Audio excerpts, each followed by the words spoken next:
Welcome everyone, it's fantastic to see such an amazing turnout this afternoon. I am Liz Spencer, I am the CEO of the Literature Centre, and it gives me such a great pleasure to welcome you all here this afternoon for the launch of How to Avoid a Happy Life. I want to begin by acknowledging that we're meeting this afternoon on the unceded sovereign lands of the Whadjuk people of the Noongar Nation, and pay my respects to elders past and present. This site historically is a place of much trauma and sorry business for First Nations peoples, so we acknowledge that, but we're really joyful that we're having an event this afternoon, a transformative event that is about storytelling. So welcome everybody. I'd like to start by welcoming and acknowledging that we're joined today by the Mayor of Coburn, Logan Howlett. Welcome. I live in the city of Coburn, so it's fantastic to have you here. I'd also like to welcome Fremantle Press CEO Alex Allan and Fremantle Press editor Georgia Richter, who is on the stage, and the amazing author that is Julia Morrison, who is also on the stage.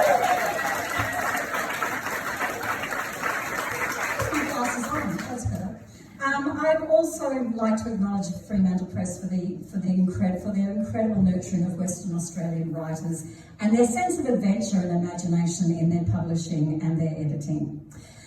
We're delighted to be partnering with Fremantle Press this year on this book launch, and we're going to be partnering with them on some other events during the year, some in-conversation events, to profile the incredible work of Western Australian writers. So watch our website for announcements. And it's fantastic to be partnering with Fremantle Press because we share the same vision to nurture the work of diverse voices and develop the skills and stories of the next generation.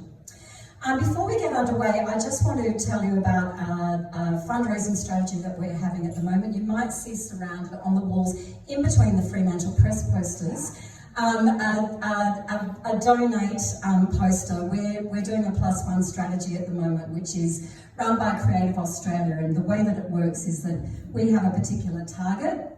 If we reach that target, which is 35k, Creative Australia give us another 35k, and that 70k will really be helpful to us to do our Sound of Picture Books project, which is a really unique multimodal project that brings together picture books and music and narration, and it's really interactive and amazing.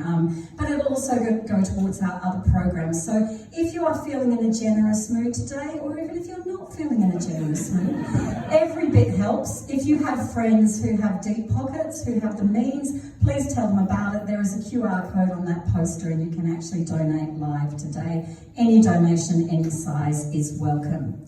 The structure of the afternoon is there's a little bit of speeches, and then we're going to hand over to Georgia and Julia to do an in-conversation about how to avoid a happy life. Most of you, I can see, have already bought a copy of the book, but Julia will be doing signings after the in-conversation. Just a little bit of housekeeping today. The toilets, you may have already clocked them, but they're just out that door where Adam is leaning. And in the event of a fire, the Lit Centre staff just will take you to safety through the gate that you came through. That is the muster area. This is a World Heritage Site, so while it's been incredibly preserved, just be careful as you tread around the verandas because we can't 100% vouch for your safety, so hold on to those reins. That's what we tell the kids when they come here, so I thought I'd tell you. Look, I just wanted to say that it's very special for myself and for the Lit Centre to host the launch of Julia's memoir, because not only is Julia a much loved, as you all know, acclaimed, awarded and recognised writer for her middle grade and YA fiction, but she's also a member of the Lit Centre alumni who's shared her love of reading and her creative process with students through young writers programs and author visits to schools. But she's also been the chair of our board for many years. So Julia and the board appointed me and provided incredible support, and Julia provides amazing support to me on a daily basis. She steered the Literature Centre through a change that wasn't always calm waters and always kept her strong sense of irony and humour intact, qualities that are evident in her memoir. I'm not going to say a lot about her memoir because I know that Georgia and Julia are going to talk about it, but I did get an early copy from Fremantle Press, so I read it quite a while ago, and while I was reading it I kept messaging Julia to say, I'm reading your book, I'm really worried about how you're going to survive your childhood. survive your teenage years, your 20s, your 30s, your 40s, and in fact your whole life so far. But if you've read the book, and I hope you do read the book and enjoy it, you'll understand that Julia survived her life with eloquence, comedy, grace, and incredible courage. So it gives me great pleasure to host the launch of Julia's memoir, so beautifully named How to Avoid a Happy Life, and her first entrance into the world of non-fiction writing. I don't think it's going to be her last. As a writer, I know that you will all agree with me that Julia will continue to grow and surprise us as she does in her life. So with that, I'm going to now hand over to the lovely Alex Allan, CEO of Fremantle Press, to say a few words. Thank you, Alex.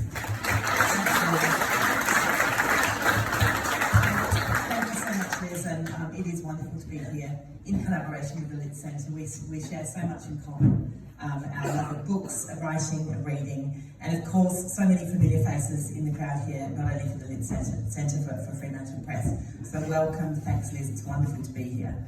I'm going to be super fast because I know you all want to get to the main event, which is over on my right. Before we do, I just wanted to say a couple of personal words about the book. In my job at Fremantle Press, every now and then Georgia Richter, our wonderful adult publisher and editor, comes in the morning and hands me a manuscript and says, you know, you should maybe give this one a read. She came in with How to Avoid a Happy Life and said, really, just read this one. It looked quite crumpled by the time I got it, so I took it home that night, and as I was making dinner for my kids, I started reading it. I was sitting on the edge of the kitchen bench, and I, come back and read it a few pages here and there. And then about 20 minutes or half an hour later, I noticed that my daughter, who was at the time about 16, was head down in this pile of printouts. And she said, "Oh, what is this?" And I was like, oh, that's a manuscript. She said, "It's good." And she then devoured the rest of the manuscript, which I think says a lot about Julia, really, because, and also take heed, if you are taking this book home, it won't be safe from the teenagers in your life. Julia has this wonderful ability to cut through to a young adult audience, and we've seen that in her career so far. My view on that, as someone who has spent most of my adult life actively trying to repress my teenage years, is the reason Julia does that so well is she can obviously access her teen years and her personal vulnerability so well and so acutely, and yet she manages to sort of laugh about it or bring this hilarious sense of irony to it. So in reading this book, I just had so many cringe moments and so many moments of connection with Julia. I feel like I know you a lot better than I probably do. It's a really wonderful read. You're going to hear some great stuff from Georgia and Julia in a minute, so I will stop. I just wanted to thank you, Julia, for coming to Fremantle Press with this wonderful manuscript. I know Georgia was really honoured to be the editor on this project. And thank you for sharing your story, which I think is an act of therapy for us all. Enjoy.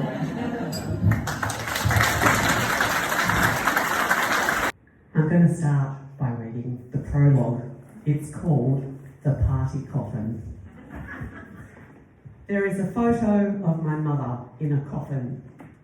Her eyes are closed, but her glasses are still on, indicating that she is, in fact, alive. She's clutching a bouquet of fake red roses and is surrounded by bunches of fake flowers in real, although empty, beer bottles. She's managing not to smile. The coffin belonged to one of my mother's ex-boyfriends. I think his name was John, but it might have been Alan or Steve or Mike. It was a great prop to bring to a Halloween party in 1990, and much hilarity no doubt ensued as people climbed in and out of it, pretending to be dead. My mother Gwen no longer has to pretend to be dead. Just before she reached that inevitable state, we were discussing funeral arrangements. "Hey Mum," I said, "do you remember that boyfriend of yours, the undertaker?" "John," she said, or Alan, Steve or Mike. "Yeah," I said, "could he do your funeral?" "No, he's dead," she said. And then we laughed and laughed until the cancer in her kidney gave her a pain in the stomach and she was reduced to wincing and giggling. It was a moment of levity taking place for her in the midst of 3 weeks of surprise suffering, belated and incomplete taking stock and indignities. And for me, in the midst of surprise anguish, attempted and ineffectual resolution finding, followed by a years-long eruption of feelings of abandonment, hitherto under, if not unfelt. My mother had been threatening to die since I was 17. Then she'd been diagnosed with emphysema, but continued smoking and living until a series of strokes at the age of 56 put paid completely to the former and curtailed the style in which she'd been doing the latter.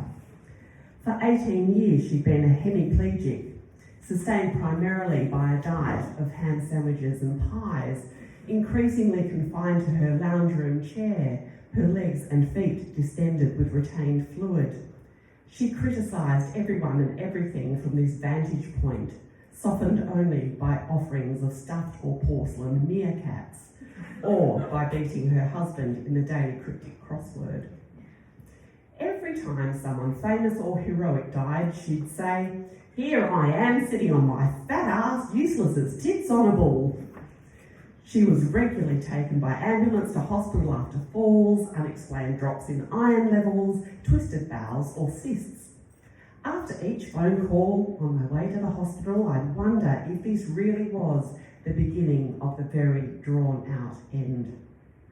"They reckon there's nothing wrong with me," she'd say. "What do they bloody know?" She hated her doctor but would not go to a different one. Her husband was constantly going to specialists and doctors. When I inquired why, she said, "How would I know? He doesn't tell me anything." When I pointed out that she could, as a concerned wife, ask him, she looked at me as if it was a stupid comment, requiring no response. After Gwen's actual funeral, I found language to be inadequate to explain to colleagues how I was feeling or the nature of my relationship with my mother. Instead, I propped the picture of Gwen in a party coffin on my desk to indicate that I was having a hard day. When I was crying next to her bedside, close to the end, she said, "Remember the good times." You can't remember the good times unless you've reconciled with the rest of it. The rest of it is never simple, linear, or confined to one's own experiences. Grief, if you've had a childhood anything like mine in any way, dumps the rest of it unceremoniously on you. First, you've got to dig your way out of it. Then you've got to sort it. This lump here, that lump there, until you've got piles you can Marie Kondo, and only then, beneath all the rubble, can you find the things that give you joy. Or, if not joy, a sense of satisfaction that the rest of it is in the past, and you, by some combination of luck, love, and sheer bloody-mindedness, are here.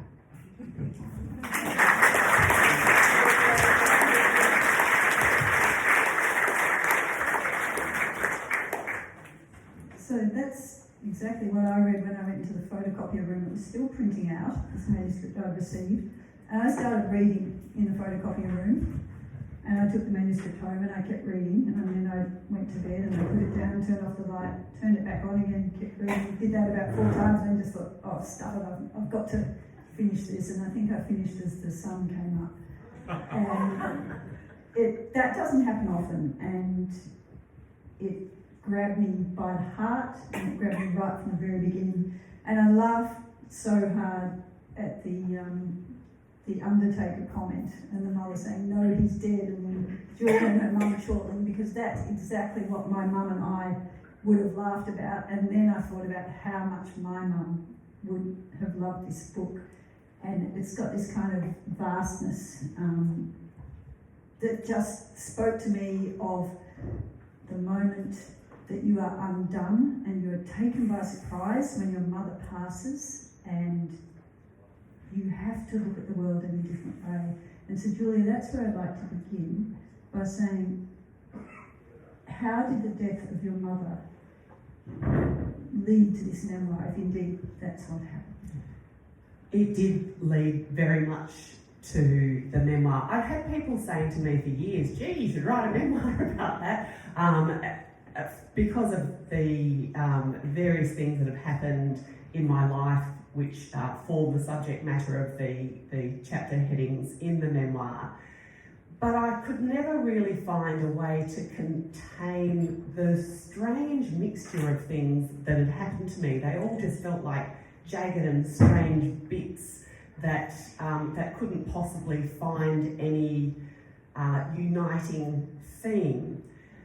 But when my mother died, as I think I describe in there, I was just overcome. I just felt like I was under this avalanche of grief. And because I'm a writer, the only thing I knew to do with those very strong feelings was to write. And so that was the impetus for starting the journey of writing. And when I started, I didn't really know if I was going to publish it. I just knew that I had to try and get everything out and try and make sense of my life in all its strange, weird bits. So that was how it started. And you also sought help with that process, didn't you? I absolutely did. So there's a writer in the US called Howard Norman, and he's a wonderful, wonderful writer, and has also had a very strange collection of things happen to him. And his memoir was called I Hate to Leave This Beautiful Place. And my friend Lorraine and I were obsessed with his work, and so every time a new book would come out, we would order it from the UK or the US because it's not available here. And when she was checking one day on his website, he was advertising for like paid mentorships, and he would take one American and one overseas author per year. And she said, "You've got to try it." I'm like, no, I can't do that. No. But I did. And he didn't, it was wonderful because he didn't know me at all. He didn't know my writing history, although he did, one of the first things he did was went out and bought all of my previous works and read them all. And he said, "Why are you asking me to do this? You know how to write." I said, "Yes, but I don't know how to write this. I don't know how to write a memoir. It's very different. Writing fiction." And he said, "Well, you use all the tools that you use as a fiction writer, developing character, setting the scene, having a narrative arc, and you go from there." So he was absolutely invaluable particularly in picking up my blind spots. So there's the chapter that begins, "Find your husband urinating in the kitchen of an evening," or whatever it is. Starts off with me describing waking up in the middle of the night, and I describe that we've had the extension put onto the house because I wanted to put some space between my husband and my daughter. And then I sort of go on, and he's like, no, you need to explain that. And so I had to go back and unpack how we got to that point.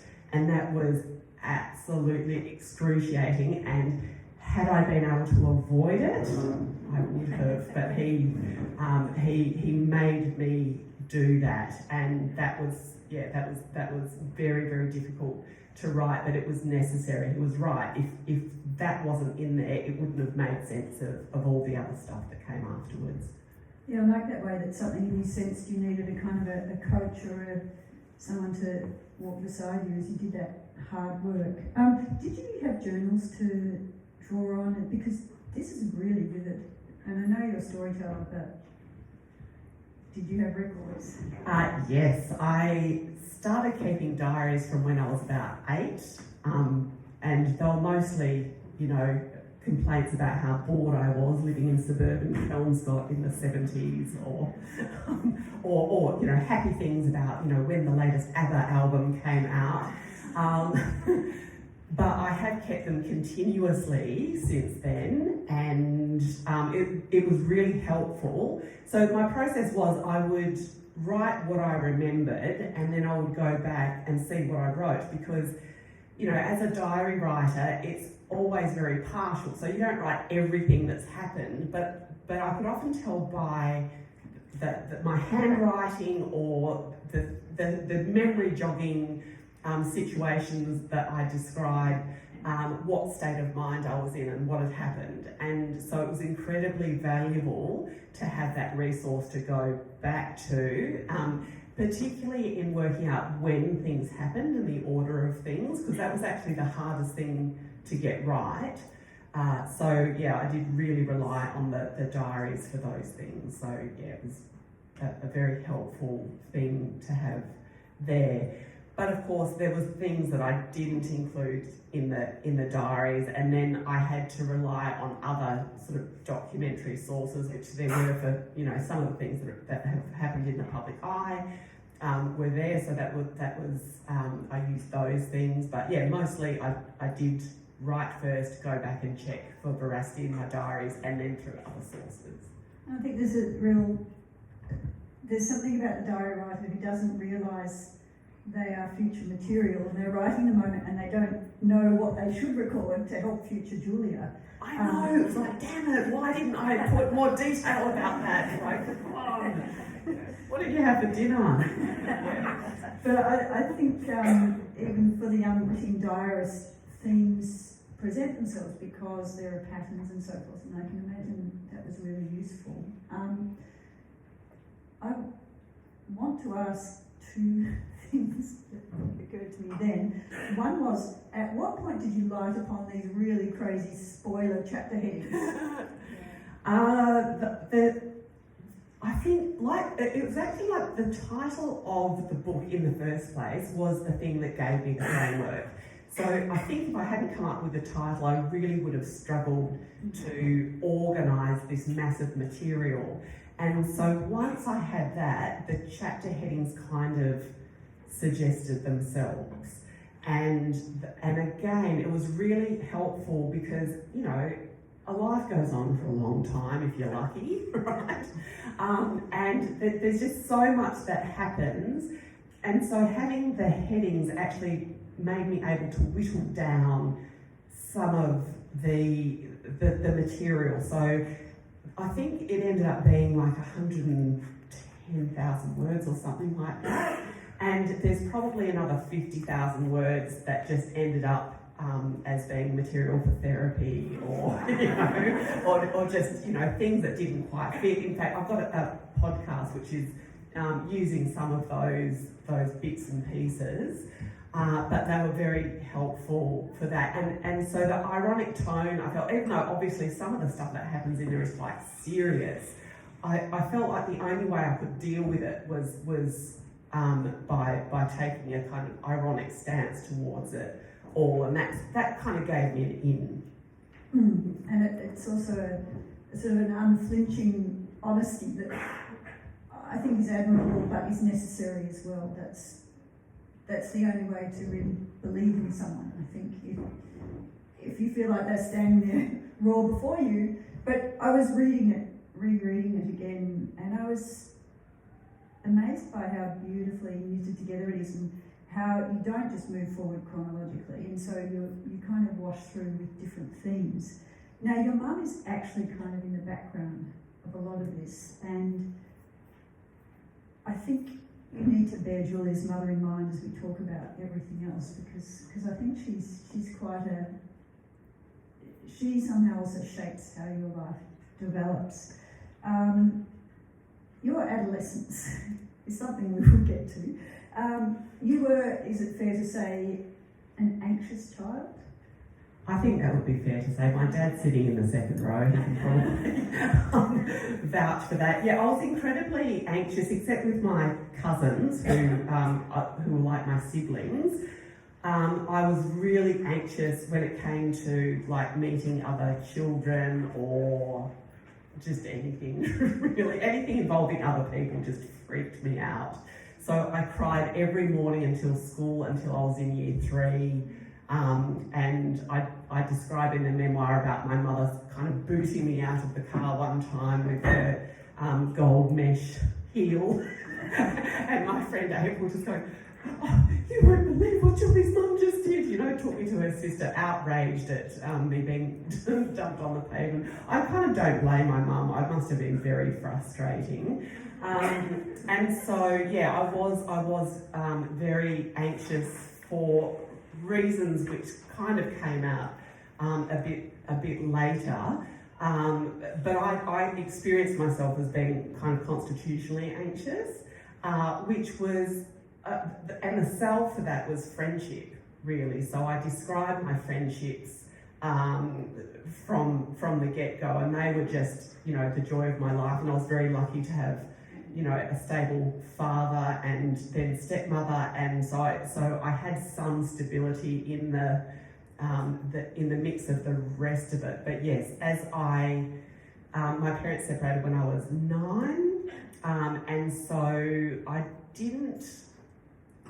was kind of more anxious before that in an obvious way, and then I just really couldn't be after that because I was thrust into situations where I just had to deal.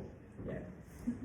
And can you tell us about, in year 3, the trick that Mrs. James showed you? Because I think there are also, through the memoir, these lovely glimpses of the future writer Julia Lawrenson.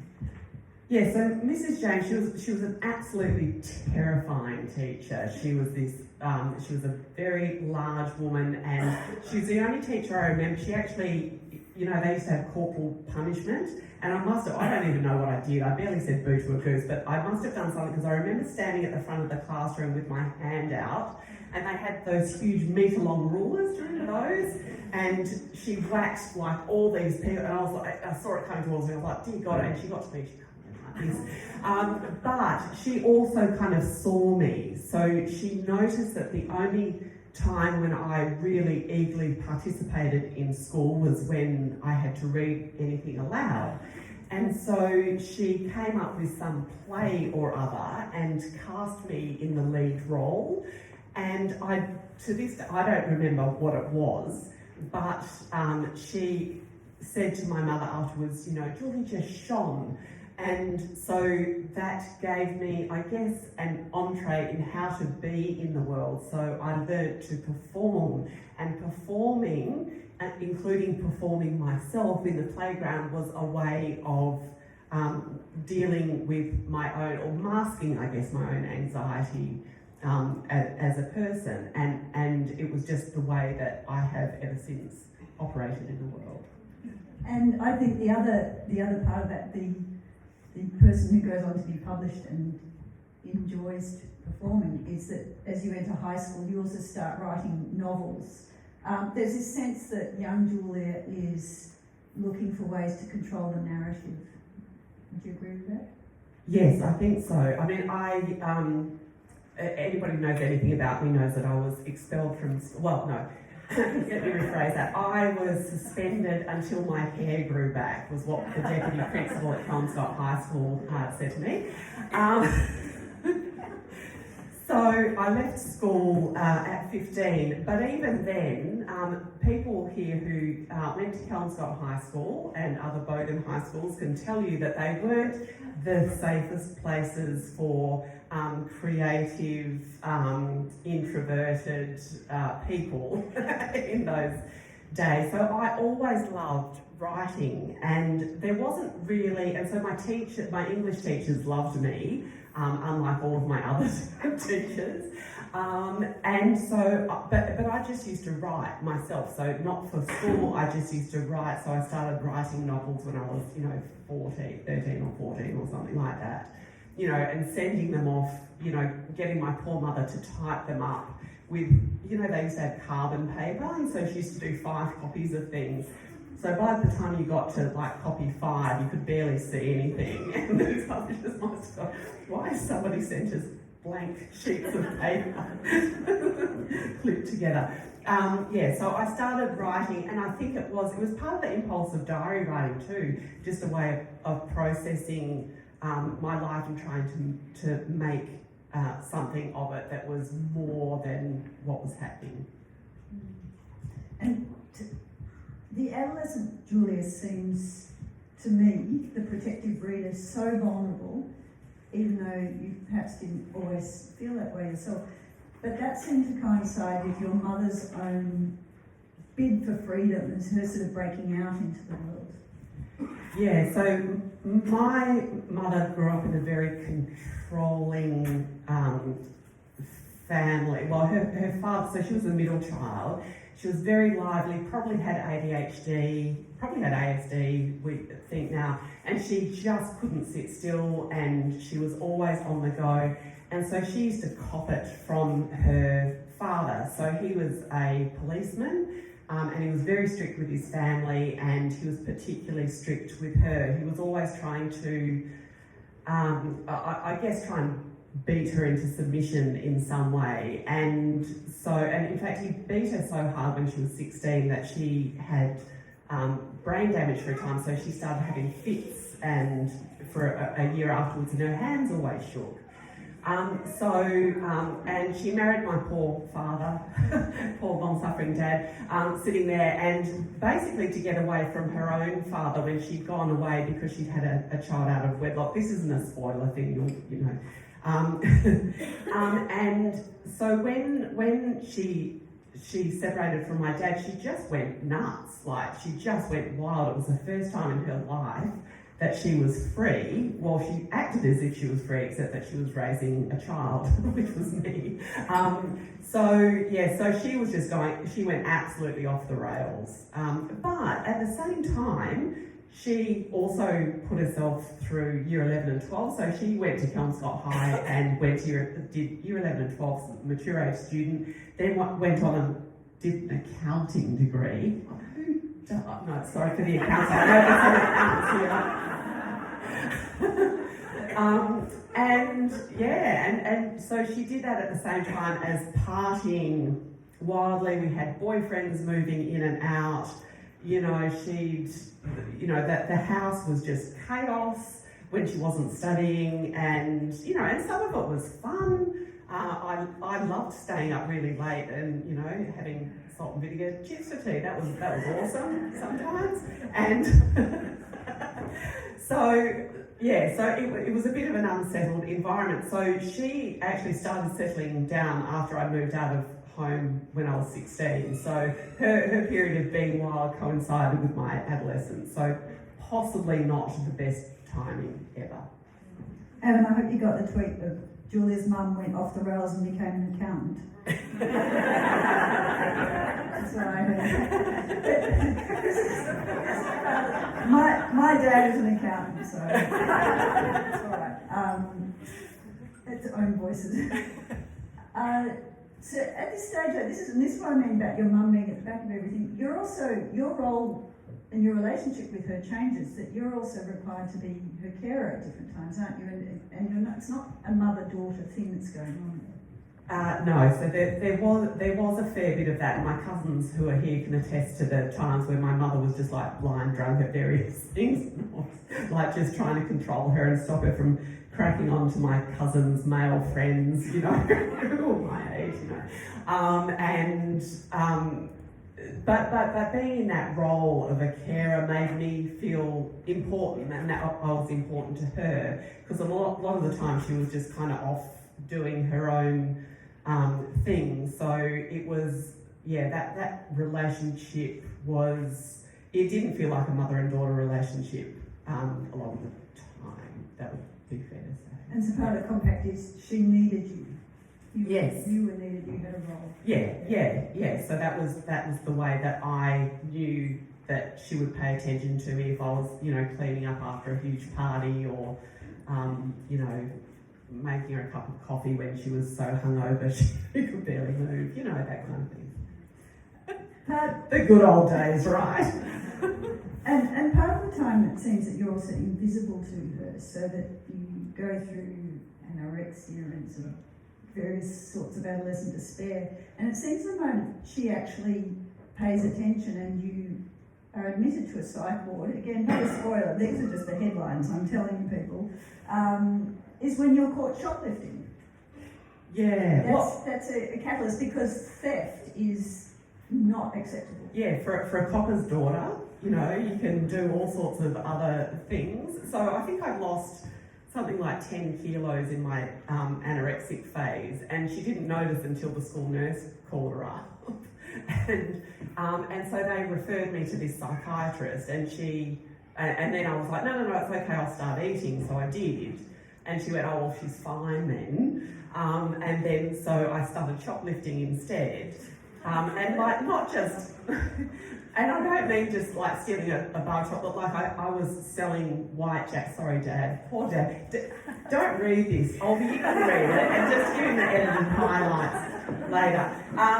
So I had a great racket in stealing, the white jackets with the padded shoulders, remember those? So I used to go and steal them and sell them at school.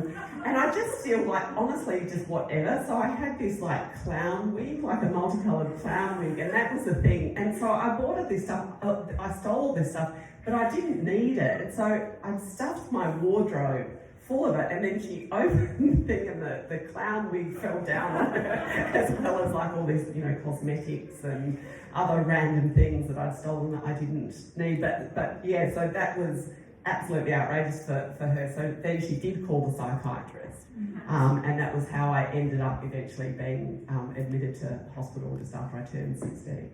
And one of these delightful, in inverted comma, twists is that you wind up in the care of Dr. Ian McAlpine. And there's this, can I read this, these sentences? And I suppose it's fair to say he was the Rolf Harris of child mental health. Is that a reasonable? I think we should definitely rename him. You're right. I wondered if his behaviour, this is in sessions with Dr. Mack, I wondered if his behaviour, which made my flesh shrink, was part of my therapy. So I did what I'd learned, which was to ignore what was happening and channel my feelings of fear and anxiety into self-loathing activities, such as dysfunctional eating, drinking and sex, which in turn required more therapy. I wonder if, when writing this memoir, if it evoked emotions of rage in you, because this is the kind of the vulnerable young person I'm seeing and you're writing about. Well, it's funny you say that, because for the longest time, so I ended up,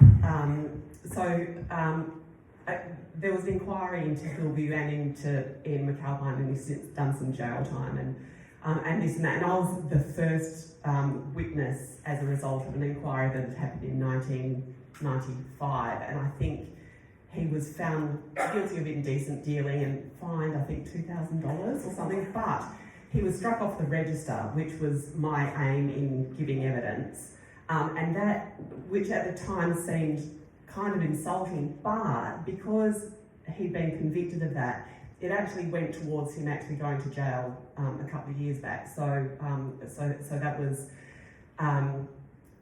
good. But writing it, I actually minimised his role to an extent, because I didn't want to give him airtime. And it wasn't actually, funnily enough, until I'd finished doing the proofing, and I went to a friend's house who was also a victim and survivor of his, and heard her talking about her experiences, and I was filled with rage.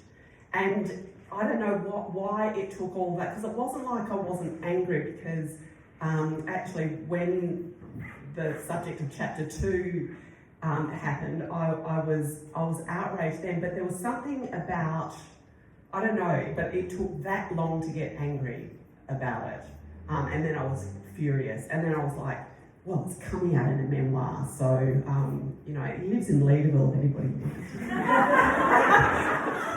We were hoping he was going to go back in jail. There was another case that recently got dropped for reasons that we're not sure of, but I'm sure that because he is the Rolf Harris, I'm sure there's more coming. Yeah. But it seems there's also something of that being able to be angry about other people in your relationship with Carita, who is also a patient of his. Can you tell us about your friendship with Carita? So I met Carita, and this is one of those things that you couldn't make up. So when I went into Hillview, I decided I was working in Cinema City. Does anybody remember Cinema City? Yeah, the candy bar I used to make. So if you ever got a choc bomb that you couldn't chew through because it had 3 layers of chocolate, that was me making that.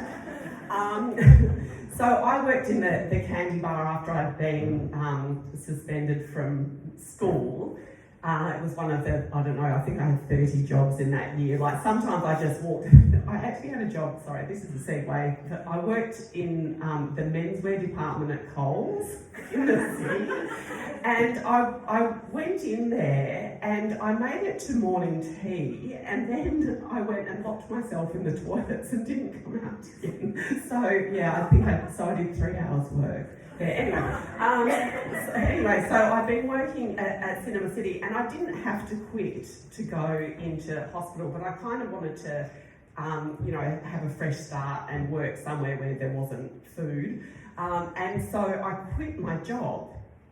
And as I was coming in to hand over or do whatever, I met my replacement, who was this beautiful looking young woman. She left school too, even though she was only in year 10, and I was like, oh, that's unusual, but she was just like, jaw-droppingly gorgeous.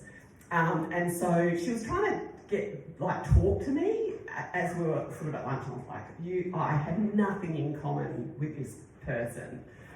And so we chat and I go, and then I'm admitted to hospital on the Sunday, and so they get you in early before everyone else comes back from weekend leave. And then I was sitting at the table, as all the residents are coming, and this girl comes up to me and she says, hi, and I look up and it's Carita. And I'm like, what are you doing here? And she was an inpatient. Like, it was just the most bizarre coincidence, and if it was in fiction you would say you can't have that in there. And so we became friends. So there was like a sort of a group of older girls, there were 4 of us, and we just became really tight in the hospital. And then when I got out, so I was in hospital for nearly 4 months and Carita was in there for 9 months. And when we both got out of hospital, my mum moved in with one of her revolting boyfriends, and I just said, I'm not moving, I'm 16. And so I moved into a flat, and Carita didn't want to go back home either, so we ended up sharing a flat at 16, which was not my peak hygiene moment, can I just say, in terms of housekeeping. So when we moved out, there was like a cauliflower, which I don't even eat cauliflower, I don't know why I bought, I think it was cauliflower, it could have been any kind of vegetable. Anyway, it was in the bottom of the fridge, which had like a nest of cockroaches behind it, and this vegetable, if that's what it was, had like grown mould, and possibly another life form was developing in the bottom of it anyway, so it wasn't, we didn't really cook. We had a lot of parties. Got that, Adam? We didn't really cook. And Carita eventually meets a very tragic end. But you wrote about her in your novel, Skating on the Edge, didn't you? What was the difference in writing about her in non-fiction to that fictionalised form? I had written a fictionalised version of it because it had taken, so she died in 1992, but I didn't find out what had happened, nobody found out what had happened to her until 8 years later, and then it was, in newspapers, and it was, it was, I didn't have anyone to talk to because I'd lost contact with the other girls from the hospital, and I was halfway through writing Skating the Edge, and I just needed somewhere to pour all my feelings into, so I poured it into this book. But it was fiction, so I changed things, and it held the feeling, but not what actually happened. And I was very conscious when I was writing this because, I was friends with her mum and knew her sister, and I didn't want to cause any distress to them. So there's stuff about her that I haven't put in there because I don't want to, but the reason that I've kept coming back to it in my writing is because it was an unresolved friendship, like we didn't get the chance to work out some of stuff, and I was outraged at what happened to her, and I wanted to rehumanise her from what had happened to her, because that was what was missing. She ended up being a headline in a newspaper, and there was there was a brief thing on 60 Minutes about it, and it just felt really inadequate. And all of us who knew her, or knew a different version of her, I guess, just felt like she had been lost in that. And not only that, but for her, the through line of male violence towards her and being predated upon by older, rich men was something that I really wanted to, and I guess in my 50s now, I have the perspective to be able to write that, which I couldn't do when I was writing, skating the edge of my late 20s or early 30s. Yeah, and I think we glimpse her over and over in what you describe as an unresolved friendships. And not only do you survive the cauliflower, but then together you survive hitchhiking with what sound like murderous and horrible predatory truckies from Melbourne to Sydney. God help us, and you make that. Sorry, Dad. He doesn't know. I'm alive, it's fine. But there is just this edge of vulnerability the whole time, this sense of, oh, please, Julia, learn from this. And so I now want you to keep that in the back of your mind as we fast forward quite a lot to, let's say, the point when the penny dropped about your husband's early onset dementia. Yes. Which particular which penny? So I do describe in the book my relationship with John, my husband, who, for the record, so he's still alive. So he has been in care for nearly 9.5 years, and he didn't know who he was really when he went into care. So that probably gives you some indication about I guess how he is now.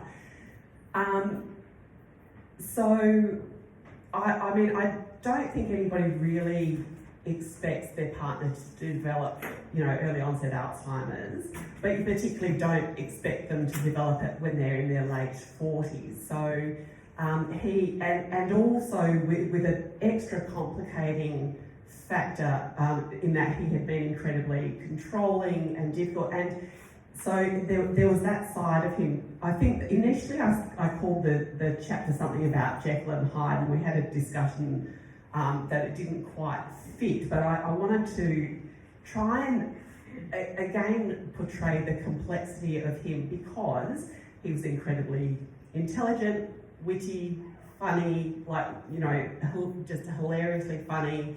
And he was also really controlling and difficult and a mindfucker. So so those two things kind of were there. And then I was only in the process of realising that the way that he treated me and my daughter was abusive when I mentioned it to my colleague who's here at the back, and she just said to me. And I'd explained something that had happened, and she was like, "Babe, that's really weird." I'm like, "Yeah, I know, he normally," because I was explaining that he'd gone off his nut about something or another, and I'm like, "Yeah, he normally doesn't forget about things." She's like, No, him going off his nut about that thing. And I was like, "Really? That's just normal." And that started me thinking, and that happened at the same time as he was starting to get dementia. So I had this kind of wombo combo of difficult things happening at the same time. So with early onset Alzheimer's, so when people get older, Alzheimer's when they're older, their memories kind of recede. So it's the more recent stuff that goes, and then the older stuff stays there. So they might not be able to remember what happened last week, but they can tell you about their childhood and the first job they had and their kids and whatever. But this isn't the case with early onset. It just bites chunks out of your memory. So John couldn't remember, for example, when I first dragged him to the doctor to get a mini memory state exam. He couldn't remember, he knew who the Prime Minister was, but he didn't know how many siblings he had or what their names were.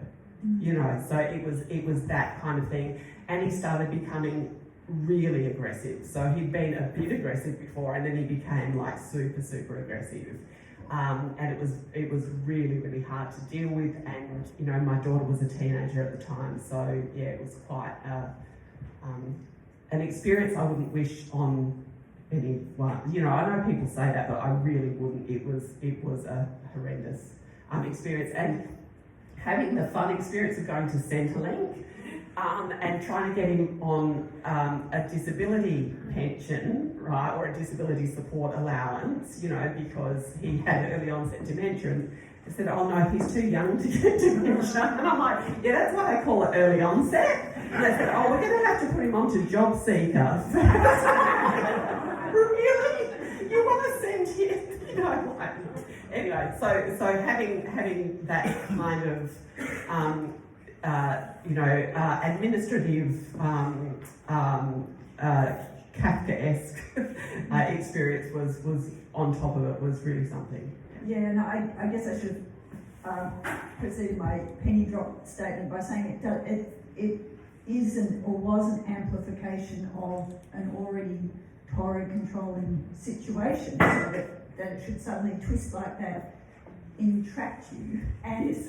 the reason I asked everyone to keep in mind your hair-raising exploits in Sydney and so forth, was there a part of you that could draw on some survival strategies that you had learned in the past? Or an alternative question is, how on earth did you make it through that time? How did you survive that? Wine. I did drink a lot of wine, but I also, I have always been lucky in that I've had really good friends, and you know, my friends and my family stepped up to the extent that you can. I mean, really, it's limited. There is a limit to what people can do, but Morgan, one of my friends, he used to come and do like meditations with John, and just used to calm him down, and our other friend Shawnee used to take him to tennis, basically until he couldn't do it anymore, and the same with Laurie Apps, who I think is still up the back, you know, so they used to take him and kept him doing those things that gave me some respite, but also connected him for as long as he could to that kind of normality. So, but I guess I was used to chaos, so it was probably helpful to not be relying on having, you know, I was used to having a chaotic home life, so it was like, oh, okay, oh, this again, all right. So, yeah. I guess that was the through line, and wine. Yeah, a frog in a pot of wine. Yes. It's being slowly heated. I was working at Parliament at the time, which was probably just as well because there was a bar at work. So that's good. So, Julia, I want to just ask you a couple of general questions now. What is it that you know now that you didn't know before you wrote about your own life? I think one of the effects of having been in a couple of psych hospitals as a teenager was that I always had the impression that I couldn't cope with anything, and I discovered through writing all of these things and going, I actually lived through some fairly hairy stuff, and I'm still here, and I'm all right. I think it's been really nice to find out that I'm actually more resilient than I thought I was. So that.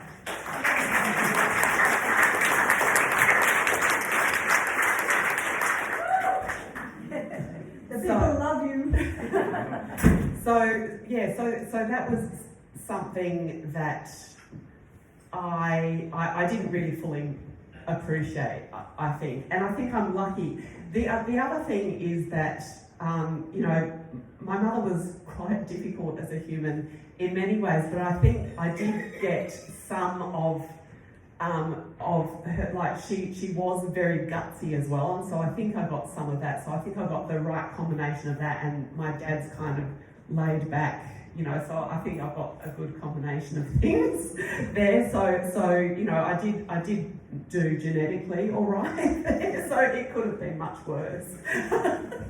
Really?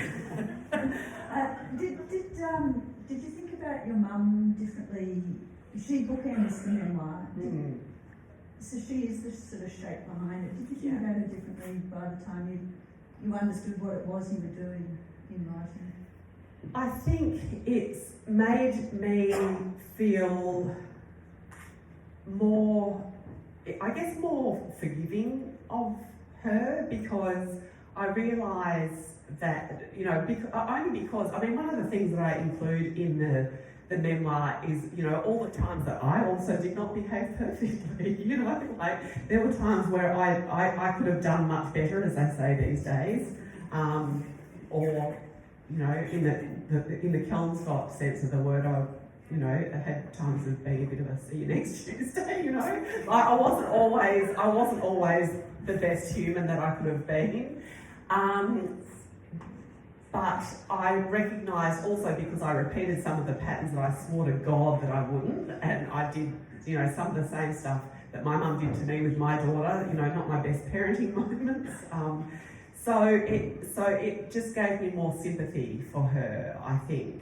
And not that I wasn't sympathetic before. I think for me it was actually important to be a bit angry at her, because I was, because of what happened, you know, particularly after she died. It was a bit of a mess. But writing it gave me a bit of sense of grace, I think, about my relationship with her. And it actually has enabled me to remember the good times that we did have together, and the good connections that we did have in those times. And they might have been a long time ago, but we did have them, and I'm grateful for that. Just as she instructed you in the prologue.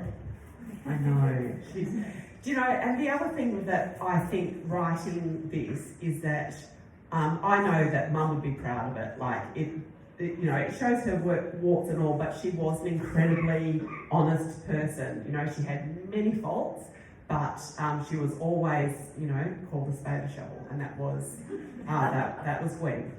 Yeah. And final question is, what would you like your readers to take from this? I had one of my friends message me yesterday that said that she felt kind of guilty when she was reading it, like she was going through my undie drawer. I don't want you to feel that. That's not nice. But I think because we all go through stuff, whether it's early in your life or, you know, in the middle of it or later on, everybody who is alive is going to have some shit visited on them. Some people have great deals of shit, and some people have less deals of shit, but everyone has shit. And I hope that by explaining how I managed to get through the weird bits of shit that I did, I hope that it gives other people, I don't know, succor in those times where it just feels a bit hard. You know, because sometimes it does, you know, some days are really hard. You know, when you're having a hard time, sometimes you wake up in the morning and go, oh dear God, this again, really? And so I hope that the book will be a kind of companion on the bedside for people who are having those kinds of times, and for people who aren't, to maybe see what it's like for other people who are having those experiences. Yeah. Well, what we've talked about is, I'd say, just a taste of what is in this book, and so I would encourage you to trot around the corner and grab yourself a copy, and don't start reading it if you've got something urgent coming up. You'll just put that off and keep reading. That's my tip to you. Thank you, Julia. It's been just magnificent talking to you. We haven't avoided a happy launch at all, I think. I think we've done it, and thank you all so much for coming here to celebrate and to launch this amazing memoir. Thank you.